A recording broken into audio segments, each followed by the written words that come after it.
আমাৰ তিনিগৰাকী লগতে আছে সন্মানীয় বিধায়ক সকলৰ উপস্থিতি, জিলা আয়ুক্ত, আৰক্ষী অধীক্ষক আৰু প্ৰশাসনৰ জ্যেষ্ঠ বিষয়া আৰু প্ৰতিটো বিভাগৰ বিষয়া ইয়াত উপস্থিত আছিল। প্ৰতিটো বিভাগৰে আমি খতিয়ান ল'লোঁ আৰু কামখিনি যাতে টাইম মতে হয়, কামবোৰ যিটো টাৰ্গেট দিয়া থাকে সেইমতে হয়, সেই কৰিবৰ কাৰণে তেওঁলোকক আমি ক'লোঁ।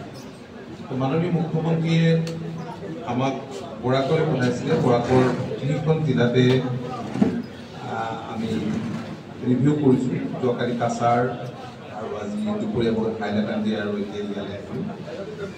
তো এই কথা আপোনালোকেও নিশ্চয় দেখিছে যে পূৰ্বতে বৰাকৰ উন্নয়ন আৰু আজিৰ বৰাকৰ এখন নতুন ছবি। 2016 চনৰ পৰা ইয়াত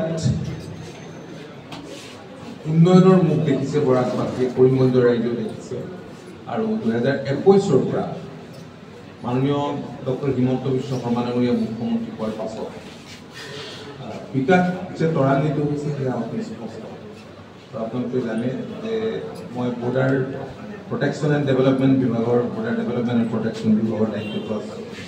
এই বিষয়টো মই আজি বিশেষভাৱে আলোচনা কৰিছোঁ। ইয়াত DC আছে, ফৰেষ্ট অফিচিয়েলো আছে, কাৰণ এটা আনফৰ্চুনেট ইনচিডেণ্ট এটা হৈ গৈছিল।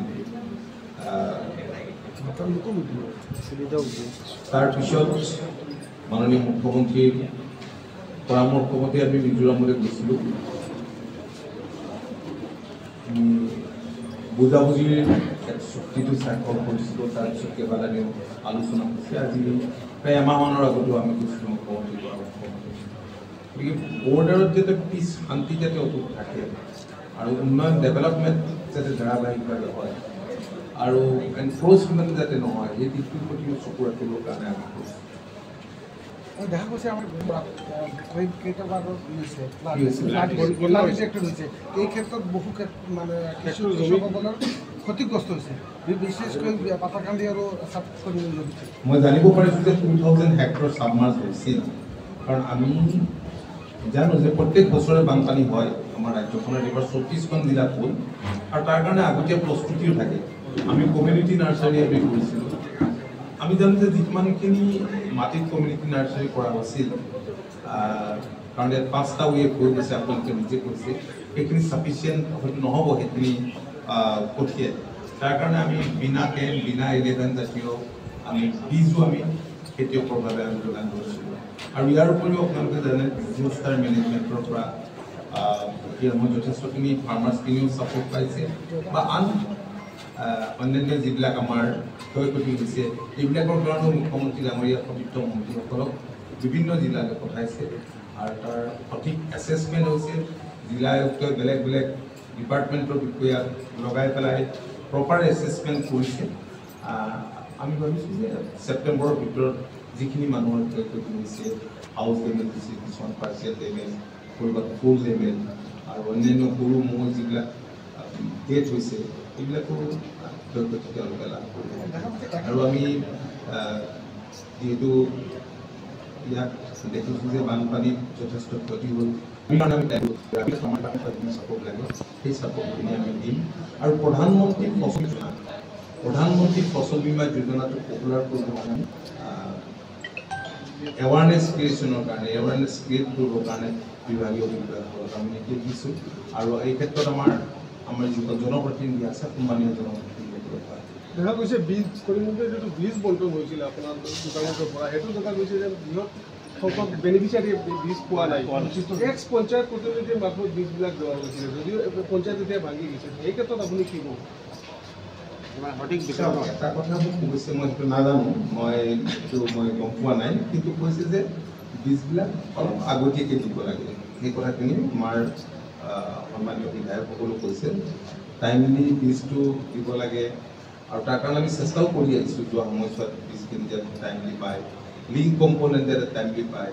কাৰণ এগ্ৰিকালচাৰটো হৈছে ছায়েন্স, এটা সময়ত বীজ দিয়ে, এটা সময়ত লিংক কম্পনেণ্ট দিলে কাম নাই। সেইখিনি আমি আমাৰ চৰকাৰ অহাৰ পাছত আমি যথেষ্টখিনি এইখিনি ঠিক ঠাক কৰিবৰ কাৰণে চেষ্টা কৰিছোঁ। আৰু এই বিষয়টো মই অৱগত নহয় আপুনি যিটো কথা কৈছে। এটা হৈছে এগ্ৰিকালচাৰেল ছাৰ্ভিচ গ্ৰুপ যিটো আছে সেইটো কামটো আৰু এইটো কোনো গভৰ্ণমেণ্ট ইনষ্টিটিউশ্যন আছিলে কিন্তু এগ্ৰিকালচাৰেল ছাৰ্ভিচ গ্ৰুপ যিটো বনোৱা হৈছে আমাৰ যিটো কোনো লিষ্টটো আছে এগ্ৰিকালচাৰেল ছাৰ্ভিচ গ্ৰুপ আৰু ইয়াত কোনো নটিফিকেশ্যন আছে আমাৰ কিছুমান ফাৰ্মাৰ্ছ প্ৰডিউচাৰ্ছ কোম্পানী আছে FPC আছে FPC MOBCDত FPC হয় নাবাৰ্ডৰ জৰিয়তে FPC হয় আমি বেলেগ বেলেগ স্কিমত ফাৰ্মাৰ্ছ প্ৰডিউচাৰ্ছ কোম্পানীবিলাক আমি গঢ়ি তুলিছোঁ সমগ্ৰ ৰাজ্যখনত যাতে কালেক্টিভলি খেতিয়কসকলে খেতি কৰিব পাৰে কাৰণ আমি জোৰ দিছোঁ কৃষকৰ ইনকমৰ ওপৰত দেশৰ প্ৰধানমন্ত্ৰী মাননীয় নৰেন্দ্ৰ মোদী ডাঙৰীয়াই কৃষকৰ ইনকম যাতে দুগুণ হয় তাৰ কাৰণে বেলেগ বেলেগ ছাপোৰ্ট দিছে আজি ধৰক PM কিষাণৰ 17তম কিস্তি ইয়াত প্ৰায় 60,000 মানুহ কৃষক উপকৃত হৈছে ডাঙৰ কথা গতিকে এই ক্ষেত্ৰখনলৈ এটা পৰিৱৰ্তন আনিবৰ কাৰণে বিভাগৰ তৰফৰ পৰা চৰকাৰৰ তৰফৰ পৰা আপ্ৰাণ চেষ্টা কৰা হৈছে আৰু য'ত এনেধৰণৰ প্ৰতিশ্ৰুতি আমি প্ৰত্যক্ষ কৰিছোঁ ইয়াত অলপ প্ৰব্লেম আছে শ্বৰ্টেজ অফ মেন পাৱাৰ ইয়াত বহুত এই এগ্ৰিকালচাৰ আমাৰ ইয়াক আগতে গ্ৰাম ৰোগ বুলি কৈছিল এগ্ৰিকালচাৰ এক্সটেনশ্যন এছিষ্টেণ্ট কম আছে এইখিনি আমি ফিল আপ কৰিবৰ কাৰণে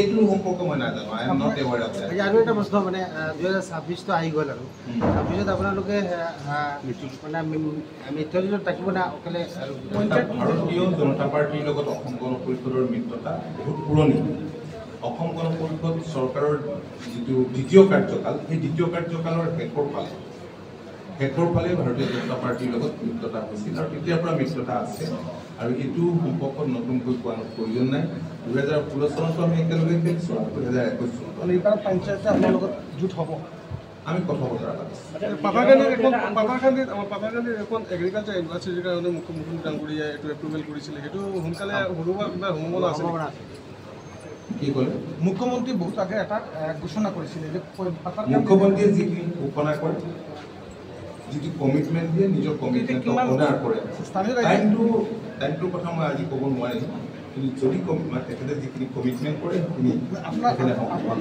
কিবা বিভাগ মানে ইনফৰমেশ্যন নাই আপনি যেটা কৈছে দেখা গৈছে যে আমাৰ পাঠানকান্দি আৰু ৰাতাবাৰী সমষ্টিৰ আগৰ ৰাতাবাৰী সমষ্টিৰ বহুতখিনি মাটি নিজৰামে দখল কৰিছে কিমান মাটি নিজৰামে দখল কৰি আহিছে এতিয়া অৰুণাচলৰ লগত আলোচনা হৈ আছে মেঘালয়ৰ লগত আলোচনা হৈ আছে আৰু যথেষ্টখিনি আলোচনাৰ ক্ষেত্ৰত আমি অগ্ৰগতি লাভ কৰিব পাৰিছোঁ কাৰণ তেওঁলোকৰ পূৰ্বৰ ক্লেইম আছে নাগালেণ্ডৰ ক্লেইম আছে কাৰণ অৱশ্যে নাগালেণ্ডৰ লগত যদিও CM লেভেল টপ হৈছে কিন্তু বিষয়টো সুপ্ৰিম কোৰ্টত আছে এতিয়া মিজোৰামৰ লগত যেতিয়া আনফৰ্চুনেট ইনচিডেণ্টটো হ'ল তাৰপিছত আমি আলোচনাৰ এটা প্ৰক্ৰিয়া আৰম্ভ কৰিছোঁ আৰু মুখ্যমন্ত্ৰীৰ ৰাজনৈতিক ইচ্ছা পলিটিকেল উইলৰ কাৰণে চুবুৰীয়া ৰাজ্যৰ লগত থকা কিবা এতিয়া নিষ্পত্তি কৰি গৈ আছে গতিকে আমি মিজোৰামৰ লগত প্ৰব্লেম কেতবোৰ আছে এইখিনি কথা মই জানৰ পৰা মজিয়াটো কৈছোঁ গতিকে আমি ভাবোঁ যে আলাপ আলোচনাৰ মাজেৰে এই সমস্যা আমি সমাধান কৰিব পাৰিম কিমান মাটি আমাৰ ইয়াত দখল আছে মাটিৰ তথ্যটো মই এতিয়া আপোনাক